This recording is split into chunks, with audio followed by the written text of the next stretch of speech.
funcionando como, né, sendo canalizada ou sendo barrada, né? Por isso que eu coloquei de novo aqui o slide, né, que talvez eu não tenha me detido muito nele, porque eu já tenho repetido esse slide em várias apresentações também, não queria cansar muita gente daqui que já viu isso, mas fica bem claro aqui, né, que eu coloquei ali contenção, nesse caso, como claro efeito barragem ou represa, né? Contidos por um lado podem fluir ou proliferar por outro. Impedimento ou restrição à expansão, né, com a barragem, pode significar proliferação, né, com o tempo, ou maior efeito pressão, a ponto de transbordar. Né? Exatamente isso que você falou, né? Transbordar a barragem. Então, a pressão que você coloca, né, com esse muro lá para que a população não... O que acontece, por exemplo, nessas estratégias, né, aqui no Santa Marta? Se você pode ter uma limitação clara e rígida, né, nesse sentido horizontal, mas você pode também crescer verticalmente. Né? Por que não? Né? Então, também tem que reconhecer, né, essas outras formas aí de construção nesses espaços. E acho que a questão da escola. Teve uma dissertação muito interessante de um aluno nosso, de mestrado, que ele fez sobre a escola a partir de toda essa discussão teórica do Foucault. Foi muito interessante, foi um trabalho que eu orientei, tive a satisfação de orientar, e ele trabalhou exatamente com isso, através desse modelo aqui da Secretaria de Educação do Rio de Janeiro, de implantar esse controle de telemonitoramento de todas as salas de aula, né? Os professores todos ligados ali no computador e diretamente com a Secretaria de Educação, sabendo o que ele estava fazendo naquele momento, né? O controle de entrada e saída com o cartão dos alunos, né? Houve toda uma reação, né, contra isso. Problemas operacionais também, várias escolas não tinham nem como instalar o computador, não tinha nem rede, né, para instalar. Então, né, todo um debate muito interessante e coloca justamente essa passagem, né, também da reclusão no sentido estrito, né, para esse controle no movimento, controle na mobilidade, né, que é uma das saídas também do sistema prisional que a gente conhece bem. Né, coloca lá uma tornozeleira eletrônica, né, e o cara fica sendo controlado na mobilidade dele. O manicômio também, que é outra instituição disciplinar que está em crise, né, também hoje o controle do... Né, você vai lá em um determinado horário e se apresenta, mas depois você pode circular. Né? Então, existe aí todo hoje um monitoramento da circulação. Isso eu acho muito rico, essa antevisão que o Foucault teve com a ideia do meio, né? Do espaço em que se dá a circulação. Você controlar o meio, controlar a circulação. Né? As várias circulações se dão em diferentes esferas. Esse é o elemento principal, não mais o confinamento, né? Como era típico, né, na sociedade disciplinar. Então, a ideia aí que, na visão do Deleuze, é o controle, como você falou, o controle, né, e a reclusão. Eu não gosto muito da ideia do controle, porque o controle, para mim, tem em todas essas situações. Né? São tipos de controle diferentes. Né? Mas ele enfatiza aí nessa ideia do controle justamente para mostrar essa possibilidade de controle à distância, né, do controle na mobilidade.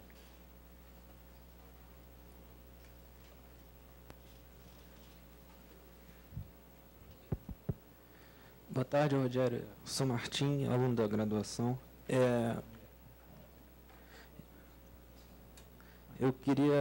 Eu acho que quando você fala de sistema carcerário, é impossível a gente não falar do assunto droga. Eu queria falar que, tipo, no momento que a gente está de aumento das discussões de medidas diferentes, assim, de essência desse Estado policial que fere as liberdades individuais e de medidas alternativas, sem ser da prisão e do combate, o quão importante você acha que é a discussão de novas formas de punição, como a descriminalização e a legalização, talvez, ainda mais na etapa que a gente está, que você vê que a bancada conservadora e evangélica só cresce assim, no Congresso?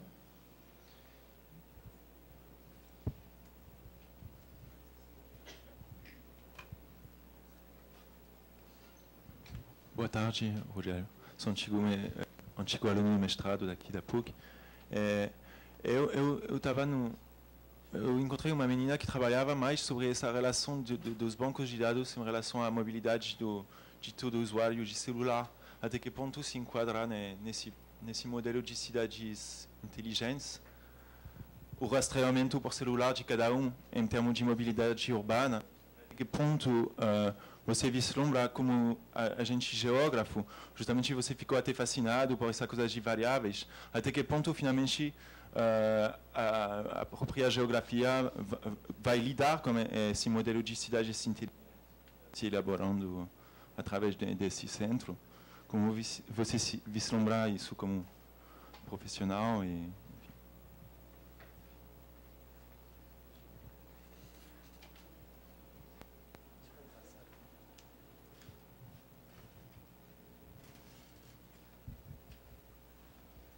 Boa tarde, Rogério. Meu nome é José Carlos, eu sou aluno da pós-graduação, mestrado. E meu tema é justamente que eu queria que você falasse alguma coisa que eu vi que eu estava dando uma lida no resumo, e você fala sobre milícias. E praticamente aqui no coisa você falou pouco.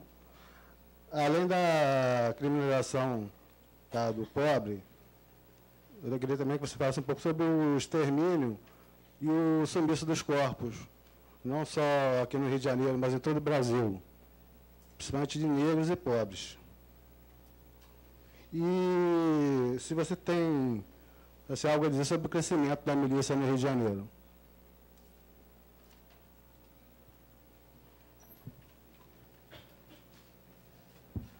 Boa tarde, Rogério. Meu nome é Vitor, sou aluno de Geografia da UFRJ. Eu também tinha pensado com a professora sobre o medo, só que eu vejo o medo mais como um produto, um tipo de instrumento para estabelecer um certo tipo de ordem. E quando se fala sobre ordem, sobre segurança pública, sobre as duas coisas aliadas, a gente acaba tocando na questão da militarização da polícia. Eu queria saber qual a sua opinião exatamente sobre a questão militar, sobre essa postura de hierarquização da relação polícia militar e sociedade. Eu participo de um projeto no Dona Marta e sempre os piores momentos, os momentos mais tensos dos dias que eu passo lá, são justamente quando aparece alguém na polícia que tem um morador ou outro reclamando da postura de estar sempre com a arma em punho, com um fuzil em punho. E assim, eu queria saber qual a sua opinião sobre isso, sobre a questão da militarização, de uma possível desmilitarização da polícia. Se é possível, se é demorado, enfim.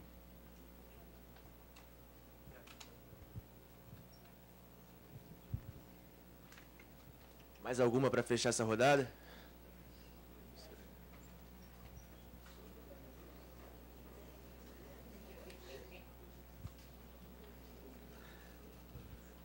Boa tarde, professor Rogério.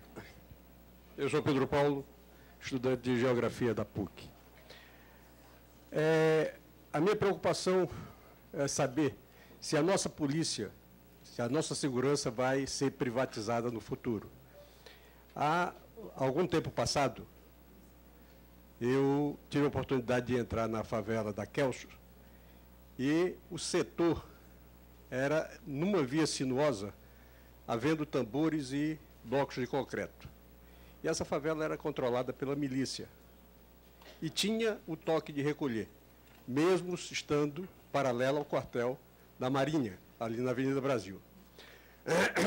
Em contrapartida, no Vidigal e na Rocinha, quando a gente tinha acesso, um soldado era, digamos assim, o nosso guarda, acompanhante, acompanhava paulatinamente, andando 100 metros, revezando, até chegar ao ponto final. Isso em corrida de táxi, que é o equipamento que eu opero.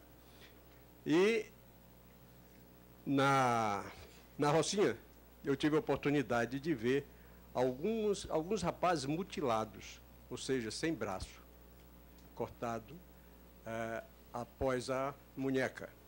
E procurei saber por que aquilo.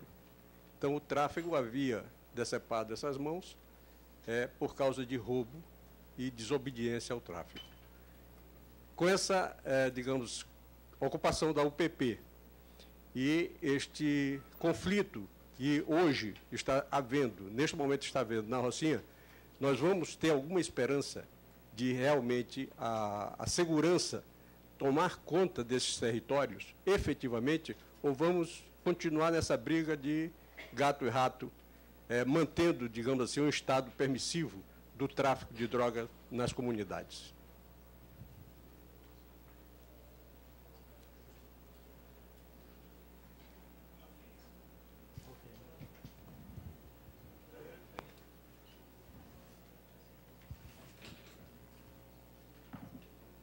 Bem, vocês levantaram algumas questões aí de ordem extra, eu diria, geográfica, né? Que ficam mais difíceis de eu responder, na medida que o meu olhar efetivamente é um olhar, né, sempre espacializado e é claro que eu reconheço, né, a importância, a relevância, né, dessas legislações que vão muito além da dimensão mais estritamente espacial. E a gente tem que, né, enquanto cidadão, tomar posição clara sobre isso. É óbvio que eu não acho que reduzir maioridade penal, né, ou colocar essas legislações mais draconianas não vão resolver, né? Como eu acho que também não resolve toda esse monitoramento, né, que ficou visível aqui, né, que é um grande projeto hoje. Aliás, eu diria, né, e a gente está discutindo aqui metrópole, lembrei agora, né, ao lado desses grandes centros, né, financeiros que a gente identifica, né, nas áreas centrais, eu acho que tem que obrigatoriamente hoje identificar também esses centros de controle, né, esses centros de monitoramento, esses centros de segurança. Eu acho que isso, para o futuro, né, é um elemento geográfico fundamental a estruturar as grandes metrópoles contemporâneas. O aparato, né, físico, espacial, concreto de segurança que as cidades estão criando, né? Eu acho que isso, a partir de agora, vai ser um referente também espacial muito importante, né, para a gente entender a dinâmica, né, dessas cidades, a criação desses grandes centros. Não é à toa que Nova York, a grande cidade, né, global, é a que tem o centro mais sofisticado hoje de controle, né, e de segurança, localizado também estrategicamente no coração da cidade. Esse rastreamento, né, de celulares, eu acho que isso aí antecipa para nós um tema também riquíssimo, né, porque envolve toda uma outra dimensão ao nível das relações mais do cotidiano, né, nossas também, né, controle da família, né, isso que a gente falava, né, das instituições disciplinares, não pode esquecer da família, né, que foi a primeira instituição disciplinar é a família, né, e ela hoje pode ter um controle também do rastreamento, né, dos próprios filhos, né, das crianças, dos jovens, através do celular, né, é um novo campo que se abre vastíssimo também para a investigação, e aí tem uma dimensão geográfica também fundamental dentro dessa história do controle da mobilidade, do controle da circulação, né. Em que medida isso pode ser também incorporado nesses mega controles, esses mega centros, né, de monitoramento, e, com certeza no futuro também vai ser um elemento que vai ser colocado, né, como uma grande questão, eles também se apropriando dessas informações a nível, né, dessas relações mais individuais. Então, acho que aí tem um risco muito sério. Agora, é interessante, eu não comentei aqui também, queria agora fazer um comentário aí, abrindo um parêntese, essa questão da segurança, eu vou até retomar aqui também, vocês me dão licença aí, os dilemas desse monitoramento indiscriminado, né, dessas câmeras por todo canto, né. Já há pesquisas, e muitas pesquisas bem feitas, né, principalmente nos países onde esse aparato foi mais disseminado, né, principalmente a Inglaterra, que hoje é considerado o país do mundo mais monitorado, né, não sei quantos milhões de câmeras tem no país inteiro, né. Resultados mostram que o crime não diminuiu por causa da colocação de câmeras na rua. Isso é um fator fundamental, né. Várias pesquisas mostrando isso, que não houve diminuição do crime em função dessas câmeras. Há várias formas, né, de rearticulação do próprio, né, criminoso aí, em função desse aparato constituído. Aí eu coloquei aqui os dilemas, né, as ameaças a essa liberdade individual e coletiva, que é extremamente conhecido, né, há uma rejeição também, muitas vezes, a esses processos, os custos, né, que são muito mais elevados. E nessas mesmas pesquisas mostra que o elemento mais simples, né, que é a iluminação, a melhoria da iluminação pública, é muito mais eficaz do que a instalação de câmeras, né, e muito mais barato, né, questão do custo, né. Mas aí você vê o interesse também empresarial que está por trás disso, né, porque são projetos de altíssimo custo e as empresas vão ter um lucro muito maior. Então, não pode esquecer disso, né. Outro elemento, dificuldade de armazenamento desses dados também, né. Isso, principalmente em países periféricos como o Brasil, ainda tem, né, toda uma dificuldade também para esse armazenamento. Isso também é um outro elemento que deve ser reconhecido. Bom, Zé Carlos, em relação às milícias, efetivamente não é uma pesquisa, né, que eu desdobrei, né, só tenho esses elementos aí paralelos a esses dois temas aí que eu tratei, mas em alguns levantamentos que a gente tem observado, é interessante que continuam aumentando, né? E eu acho que há uma tendência, alguém falou aqui da privatização, né, foi outra pergunta também, o aumento da privatização da segurança, né? Eu acho que isso é uma tendência quase que, né, não há dúvida, né, de que o aumento da privatização da segurança só tende a aumentar. O aumento só tende a aumentar, eu acho. Não, o aumento só tende a crescer. E no caso do Rio de Janeiro, é interessante que até hoje, né, as UPPs só atingiram uma favela localizada em área de milícias, né? É uma área quase que intocada, né? Há uma divisão aí do trabalho dentro, né, da instalação das UPPs que deixa intocada a área das milícias na Zona Oeste, pelo menos até aqui, né? Então, isso é muito importante, porque reserva aí um espaço, né, que ela continua se reproduzindo, né? Uma divisão bem clara da cidade entre essas áreas, e a Zona Oeste é aquela que não recebeu nenhuma UPP. Por mais que a gente questione também o próprio efeito da UPP. Mas é claro que em áreas de milícias é muito mais difícil, né, você interferir, porque ali a mescla é total entre o público e o privado em termos de segurança. Vocês falaram também do extermínio do pobre, né? Esse nível aí exacerbado, né, da biopolítica, nesse sentido o Foucault fica fazendo um jogo lá, né, de que você pode... Ele tenta explicar, inclusive, os genocídios, né, que são uma marca do século XX, né, os grandes genocídios no planeta. Quando ele fala dessa majoração, dessa gestão sobre a vida, na verdade, os genocídios é você decretar a vida de alguns, né, matando outros, né? Existe aí um jogo, né? Claro que você está decretando também e legislando sobre a morte, né, que era uma característica da sociedade de soberania, que ele vai dizer, as mais antigas, né, em que essa marca era muito mais clara de você, a gestão era muito mais feita sobre a morte do que sobre a vida, né? Hoje haveria, principalmente a partir do final do século XIX para cá, uma majoração, né, da gestão sobre a vida, né? Daí que ele pega esse termo população, que eu acho muito rico isso, né, porque a população para ele, né, é olhar o homem enquanto espécie biológica que se reproduz, né? O surgimento da estatística e dos recenseamentos no final do século XIX são bem emblemáticos disso, uma tentativa do Estado de controlar essa massa, né, de controlar o homem enquanto número que se reproduz enquanto população, né? E, nesse caso, então, ele vai falar dessa gestão agora sobre, privilegiando aí a questão da vida, né, majorar a vida.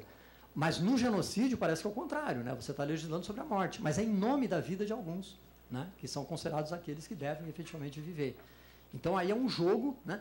Tem um autor, aí uma leitura já periférica, né, entre aspas, em relação a esse processo, que ele propõe, o Mbembe, que é um autor africano, ele propõe não tanto falar de uma biopolítica em função disso, né, dessa matança, né, indiscriminada que ocorre, a gente conhece bem isso aqui nas favelas do Rio, mas fala também de uma necropolítica, a partir da experiência dele, africana, né, com grandes também genocídios que ocorreram aí no continente africano nas últimas décadas, ele vai até falar, pelo menos para alguns contextos do mundo contemporâneo, de uma necropolítica, que é uma política em cima do extermínio, né, em cima da legislação sobre a morte, né, o tempo inteiro está, né, gerenciando esses processos daquele que deve, na verdade, morrer, não do que deve viver, como Foucault estava enfatizando.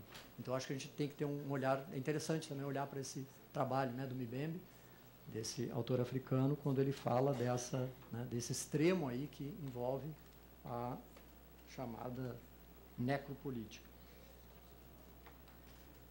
Bom, acho que eu acabei falando um pouco de cada um. A militarização, né, da polícia também, um elemento aí que, né, a gente conhece muito bem no Rio de Janeiro, com a intervenção, né, militar nas favelas, esse aparato ostensivo, né, quem visita hoje uma favela, né, nesse processo intermediário, até a instalação do OPP, como é a Maré, fica estarrecido, né, quando você vê a presença Antes eu entrava na favela, via o traficante lá com o fuzil dele, né, aqui no Babilônia, até no Santa Marta durante um tempo, né. Hoje você vê a polícia com a mesma, ou pior ainda, porque é muito mais ostensiva, que são carros, né, que circulam o tempo inteiro pela favela com vários, né, policiais ali com seu fuzil imenso na mão, né, ostentando isso. Então, né, é um processo que tem a população aí, né, tem uma visão disso como um sentido mesmo de opressão, né, essa militarização, né, indiscriminada do espaço, que é, no fundo, né, um dos resultados mais perversos, né? O lado perverso da UPP é esse, né? É você manter um sistema militarizado, né? Até que ponto vai haver essa tal do UPP social, né, e generalizada dentro da cidade? É uma grande questão que se coloca para nós, né? Porque até aqui a gente viu, basicamente, né, a militarização desse espaço para manter um certo, entre aspas, aí, controle. Desculpa aí se deixei de responder algum. Obrigado.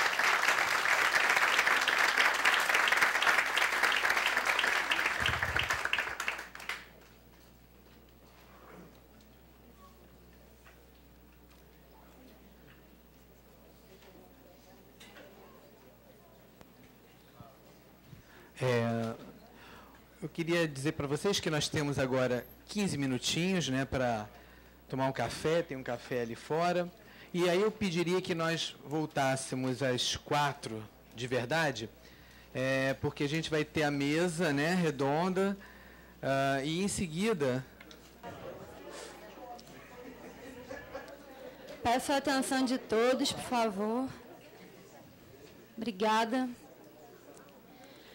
Bom, retomamos nossas atividades com a última mesa redonda de hoje, mas a segunda do simpósio, intitulada Metropolização, Cidades e Intervenções no Espaço. Bom, os componentes estão na mesa aqui, vou apresentá-los. Da esquerda para a direita, a professora doutora Arlete Moisés Rodrigues, da Unicamp. Seguidamente...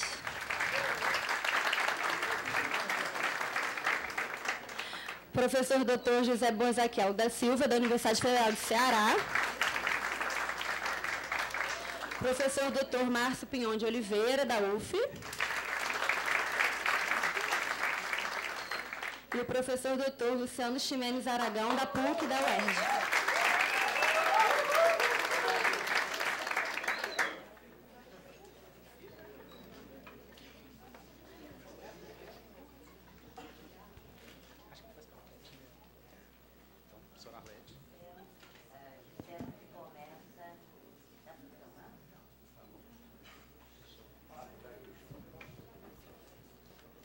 Alô?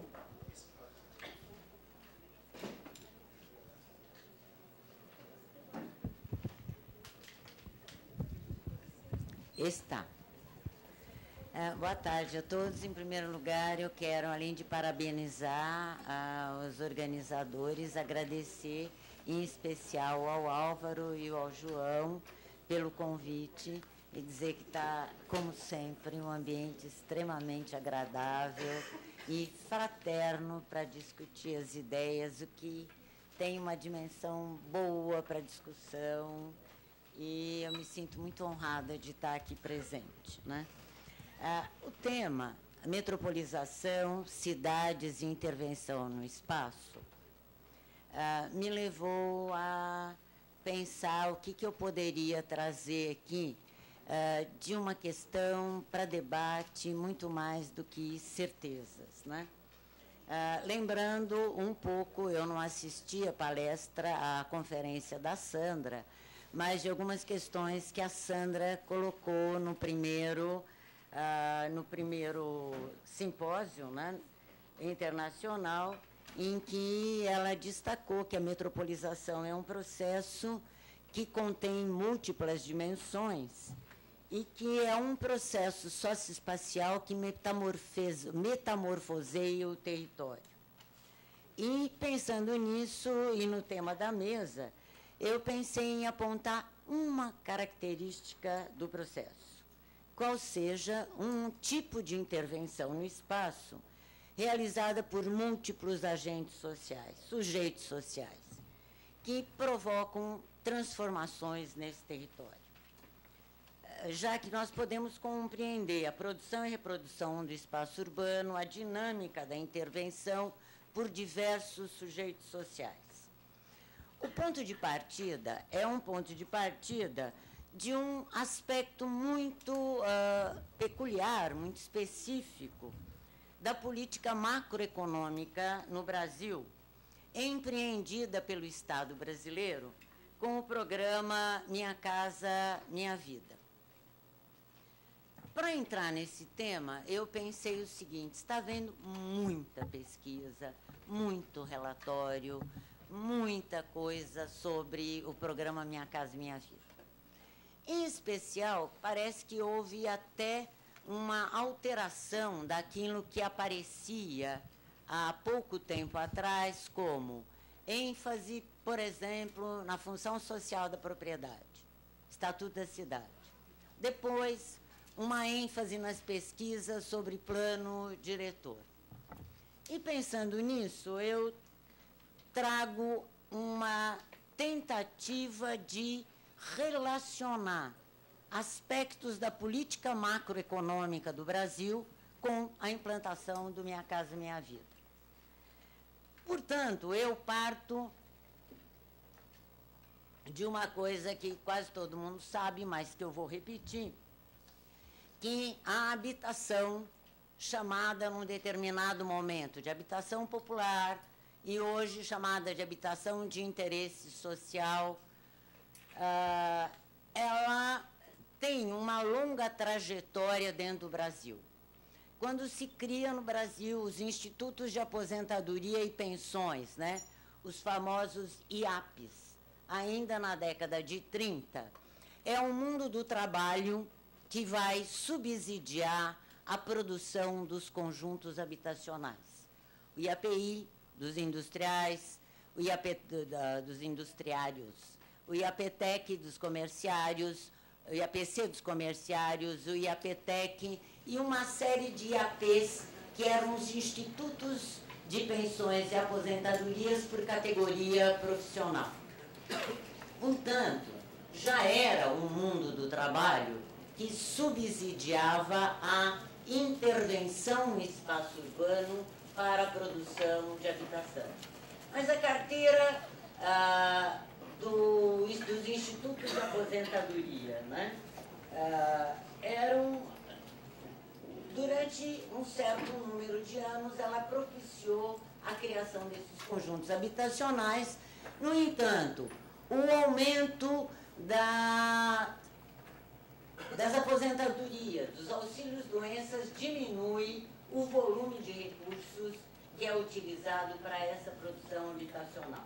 Bom, escasseia, portanto, os recursos e, durante um certo tempo, a criação... Bom, eu não vou falar mais dessa outra questão.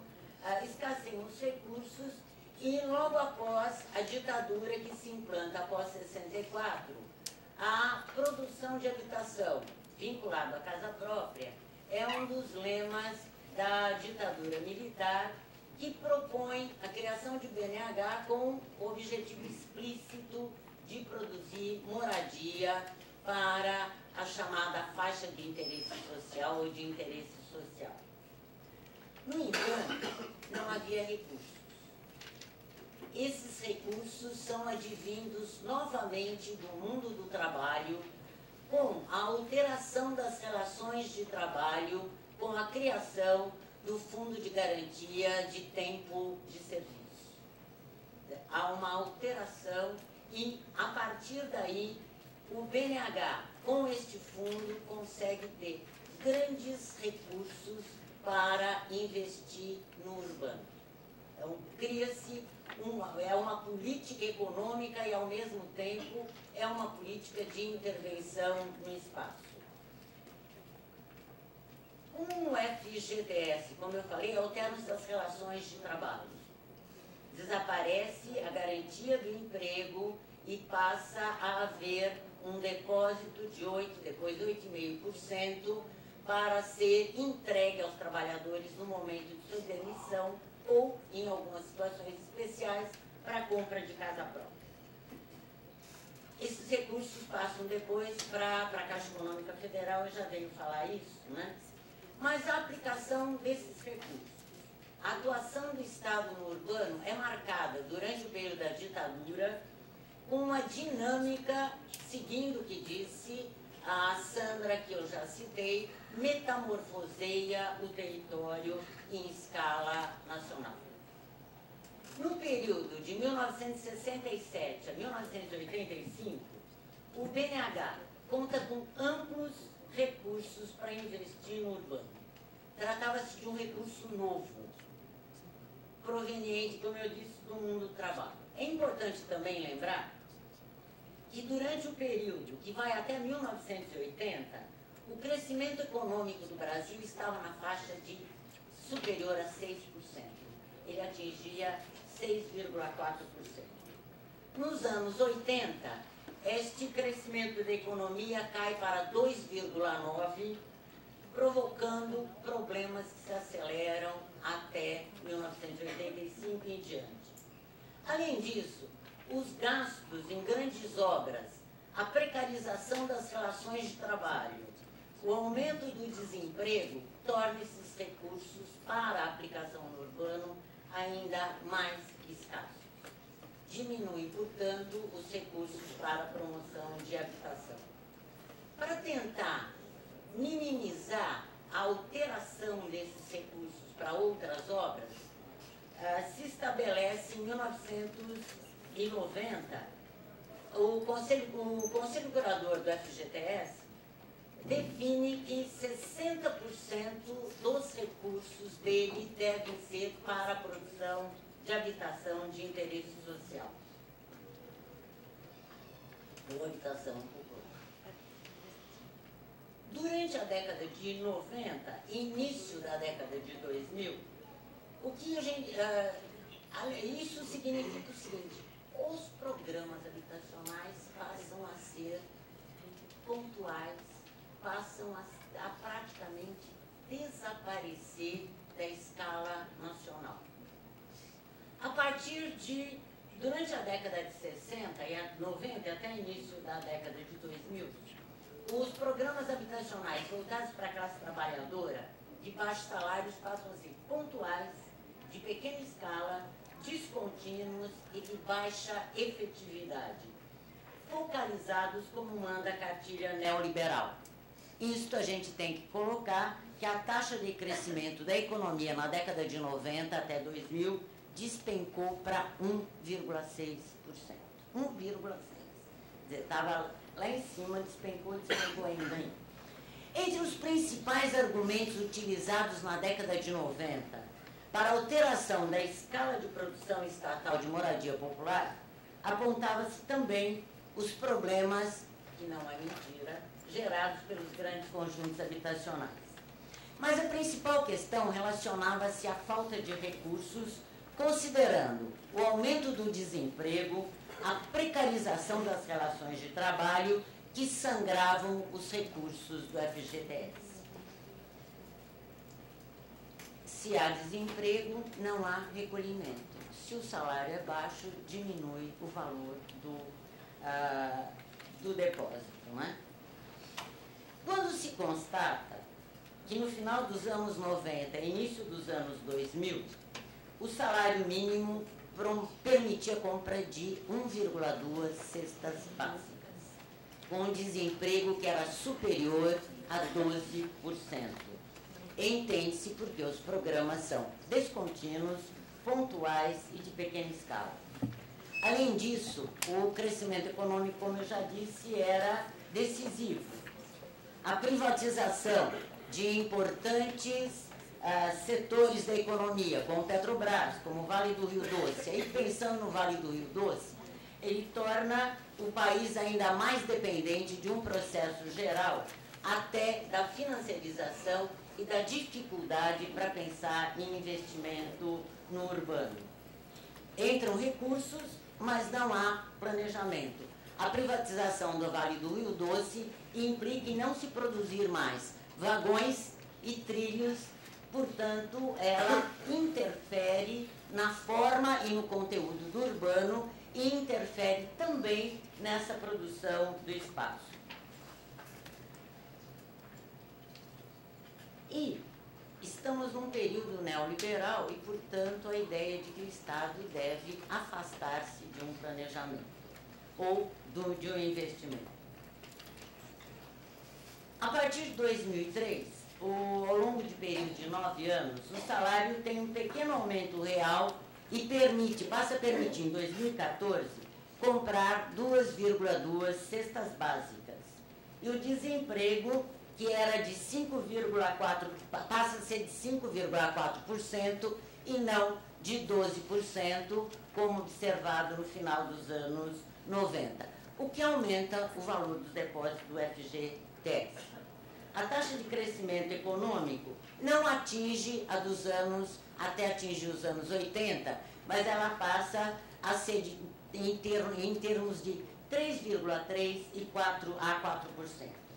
Uma alteração que, como apontam vários autores, permite a instalação de um sociodesenvolvimentismo e que permite a aplicação nas áreas urbanas vindas a partir do FGTS.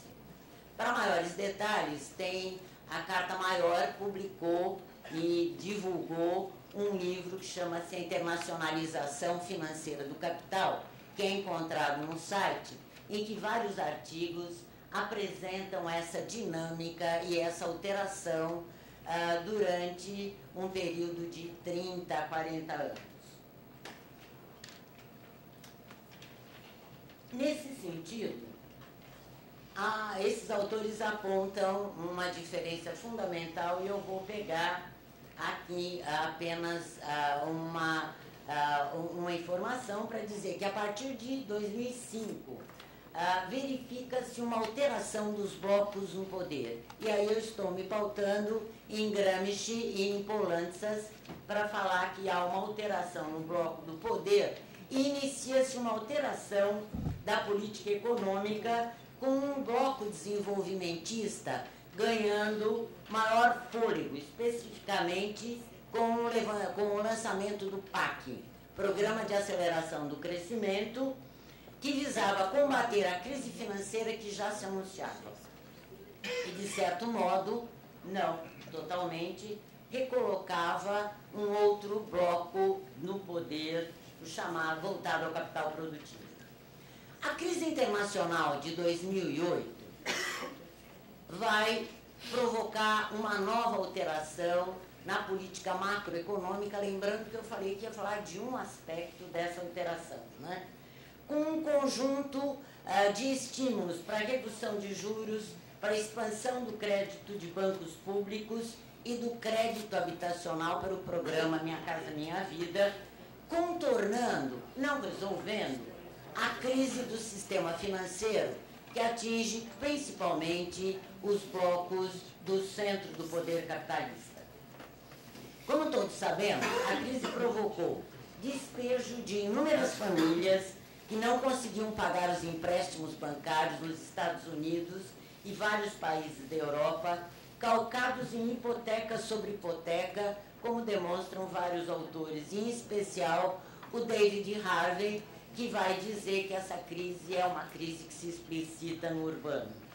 A solução encontrada nos países do centro, digamos explicitamente Estados Unidos, foi socorrer o setor bancário. Ao mesmo tempo, no Brasil, nós temos uma política macroeconômica que investe no urbano, utilizando, entre outros recursos, os provenientes do FGTS, que está relacionado também a uma diminuição do desemprego, ao aumento do emprego com relações formais de trabalho, ao aumento, embora não significativo, do valor real do salário mínimo, que permitiu um aumento do fluxo de recursos para o FGTS. Ou seja, propicia um fundo e recursos que permitem investir em habitação de interesse social. Além disso, a condição da política financeira demonstra o aumento de reservas no Orçamento Geral da União relacionado a, segundo esses autores que eu citei nessa publicação, a diminuição de dependência do FMI. Assim, enquanto uma grande parte do mundo, dito desenvolvido, aumentam os despejos, no Brasil lança-se o programa Minha Casa Minha Vida. Em escala nacional, o investimento público, o FGTS é público, ele não é estatal, que tem o objetivo de dinamizar a economia e, ao mesmo tempo, atender a necessidade de produzir moradia em escala nacional.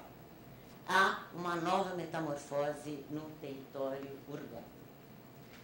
Os fundos para a produção do Minha Casa Minha Vida são do FGTS, do Orçamento Geral da União, do FAR, que é o Fundo de Arrendamento Residencial, existente em períodos anteriores, e para as entidades, cria-se um fundo que é o Fundo de Desenvolvimento Social, que é o chamado Minha Casa Minha Vida Entidades. São recursos, portanto, que são disponibilizados para investimento no urbano, que subsidiam diretamente os compradores, são pagos de imediato aos chamados empreendedores imobiliários. Portanto, é uma política macroeconômica que tem a ver com salvar, aspas, ou diminuir a crise do setor econômico em geral, propiciando uma forma de cadeia produtiva para trás, com ferro, com aço e para frente na produção da habitação. Desse modo, a gente pode até colocar que a criação do Minha Casa Minha Vida contrabalanceia a crise financeira, que tem o objetivo tanto de atender moradia, mas principalmente de contornar a crise financeira. Porque ela não é uma política que se reveste como uma política social desde os seus primórdios. Ela tem como característica uma política econômica. Apenas para ilustrar essa importância, em julho, o setor de construção civil, em 2009, foi responsável pela criação de 32 mil postos de trabalho. Em agosto do mesmo ano, 45 mil novos empregos foram criados. É um recorde de contratação no setor. Além disso, bom, já falei. Bom, desse modo, a gente pode dizer que o programa Minha Casa Minha Vida objetivou, ao mesmo tempo, diminuir os impactos da crise financeira internacional, atacando no cerne de algo que se verificava nos países do centro do sistema como um grande problema, que eram os despejos. É interessante porque, num lugar, há uma grande crise que provoca despejo. Num outro, com possibilidades de uma política macroeconômica, se combate a crise atuando no mesmo setor aonde se está em crise. Bom, eu quero ainda ressaltar que os estudiosos da questão apontam que nesta produção não terá bolha financeira, porque quem garante é o Estado. E o Estado tem recursos. Deste modo, demonstrado por esses dados econômicos, né? E há a questão do subsídio. Para a faixa 1, que é a faixa até R$ 1.600, o subsídio é total e paga-se uma prestação em torno de R$ 30 por mês. Na faixa 2, acima de R$ 1.600, o subsídio é parcial e para as demais faixas o subsídio é pequeno ou não existe. Portanto, tem uma questão de uma política macroeconômica que tem a sua dimensão social. Houve uma alteração, inclusive, na questão na faixa de atendimento. Sempre se colocou atendimento faixa até 3, faixa até 1, mas mudou-se o critério. Com um argumento, eu não sei se é real ou não, eu estou dando um argumento que é tido de que se fosse por faixas salariais, uma parcela daqueles que recebem salário mínimo estariam fora, porque como houve o aumento real, eles não seriam atendidos. Por isso que não se fala até 3, mas se fala até R$ 1.600. Bom, até junho de 2014, tinham sido contratados tinham sido contratados 3,4 milhões de unidades e 1.600.000 já tinham sido entregues. Evidentemente, isso não resolve o problema da falta de moradia. Como disse Engels, é insolúvel no capitalismo a falta de moradia, mesmo porque a propriedade da terra urbana, que é um dos alicerces do capitalismo, não sofreu qualquer alteração. Então, nesse sentido, nós estamos falando de uma produção do urbano, mas não da alteração da sua base, né? Além disso, acho que é preciso também analisar que um programa como esse, embora eu esteja aqui ressaltando as condições da macroeconomia, ela provoca vários e vários problemas. nós não podemos, enquanto geógrafos, analisar uma política macroeconômica, fazer de onde vem o recurso e não ver o que vem depois. Quais são essas, né?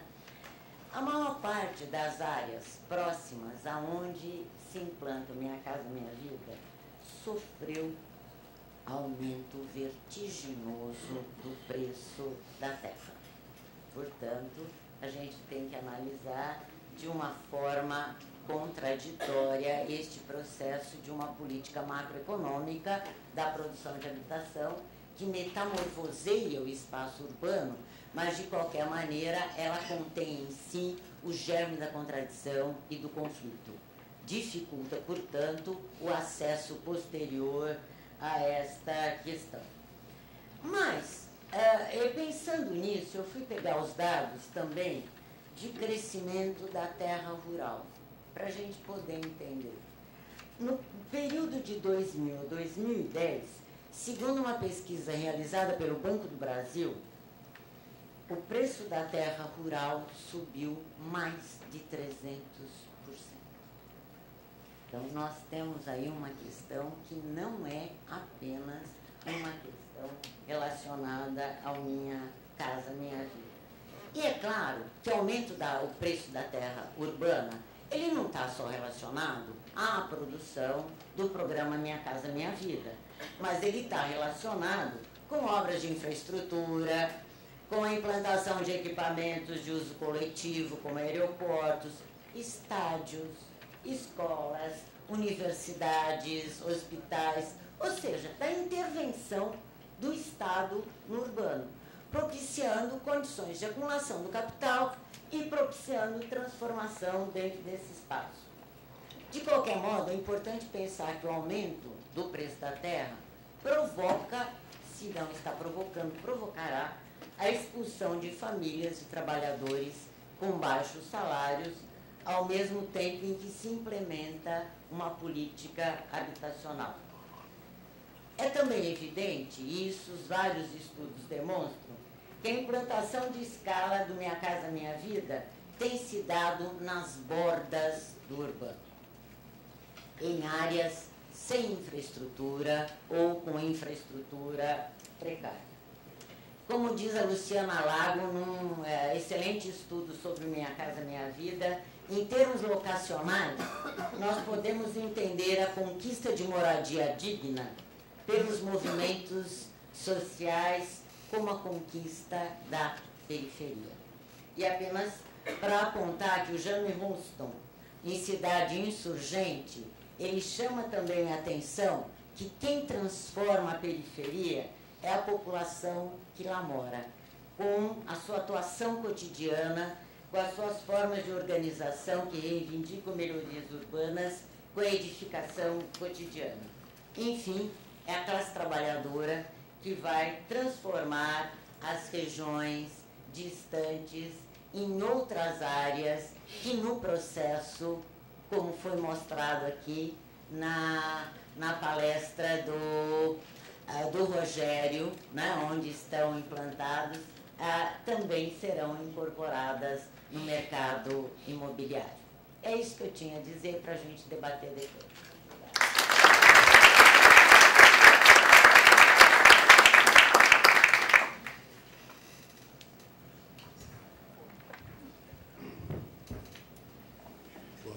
Boa tarde.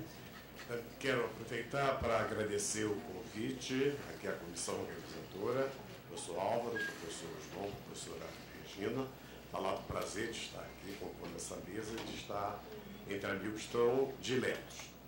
O tema que eu trago para discutir é o tema dos movimentos sociais, considerando as manifestações de junho do ano passado e o momento de eclosão dos movimentos sociais no Brasil, principalmente lá no início da década de 80, no momento de organização sindical, de luta contra a carestia, de uma ocupação dos espaços públicos da cidade, uma população reclamando por melhores condições de vida, reclamando por habitação, reclamando por acesso ao mercado.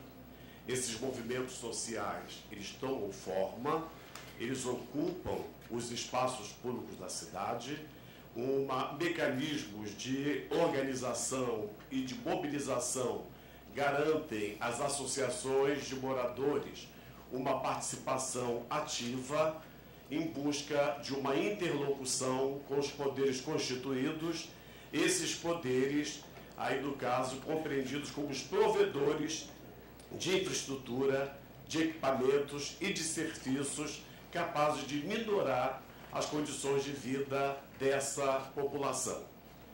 Ora, passa os anos 80, período de vigência do neoliberalismo, a partir de 89, 90, 91, o governo de Fernando Henrique Cardoso, os movimentos sociais se mobilizando.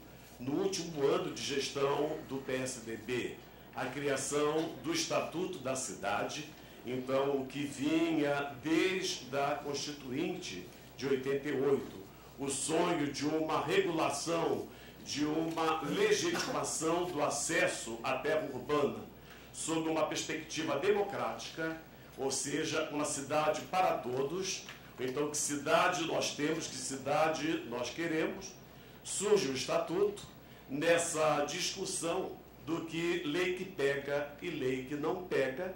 O Estatuto não avança e as conquistas que foram as conquistas dos anos 80, dos anos 90, elas com a eleição do Lula, né, em 2002, e depois Dilma Rousseff, a reeleição da Dilma, como ficam os movimentos sociais num presidente da República que vem da base, sai do movimento operário, dos sindicatos dos metalúrgicos, a relação que se dá entre o operariado e a população das periferias urbanas, e como fica o espaço da cidade, especialmente o espaço da metrópole.